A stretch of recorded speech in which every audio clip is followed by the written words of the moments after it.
एक हरा भरा जंगल था जहाँ रंग बिरंगी चिड़ियाँ रहती थीं और हवा प्यारी सी चलती रहती थी।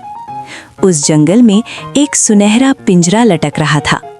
उस पिंजरे के अंदर एक लालची तोता रहता था। पिंजरे में उसके पास हमेशा फल, दाना और पानी होता था। तोता खुश होकर कहता था, वाह, मुझे तो कोई मेहनत ही नहीं करनी पड़ती, सब कुछ यहीं मिल जाता है। एक दिन आसमान से एक आज़ाद तोता उड़ता हुआ आया। वो खुले आसमान में आज़ादी से उड़ता फिरता था। आज़ाद तोता बोला, तुम यहाँ पिंजरे में कैद हो, मैं तो जहाँ चाहूँ उड़ सकता हूँ। लालची तोता हंसकर बोला, तुम रोज भूखे रहते हो और थक जाते हो, मैं यहाँ आराम से रहता हूँ। आज़ाद तोता मुस्कुराया और बोला, मगर मैं आज़ाद हूँ। लालची तोता लालच में आ गया। उसने कहा, मुझे भी खुले आसमान में उड़ना है, तुम मेरी जगह पिंजरे में आ जाओ। दोनों तोते अपनी जगह बदल लेते हैं। अब लालची तोता आज़ाद हो चुका था।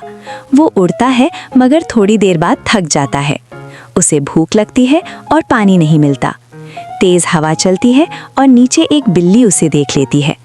लालची तोता डर जाता है और कहता है, ये आज़ादी इतनी आसान नहीं। दूसरी तरफ आज़ाद तोता पिंजरे में बेचैन होता है। उसे खाना मिलता है मगर वो उड़ नहीं सकता।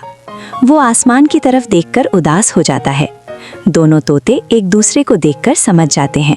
लालची तोता कहता है, मुझे समझ आ गया कि आज़ादी जिम्मेदारी के साथ होती है। आज़ाद तोता जवाब देता है, और हिफाजत के बगैर आज़ादी मुश्किल होती है। आखिर दोनों अपनी अपनी असल जगह वापस चले जाते हैं। लालची तोता अब शुक्रगुजार होता है।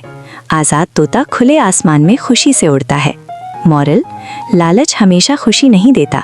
आज़ादी और हिफाजत दोनों ज़रूरी होती हैं।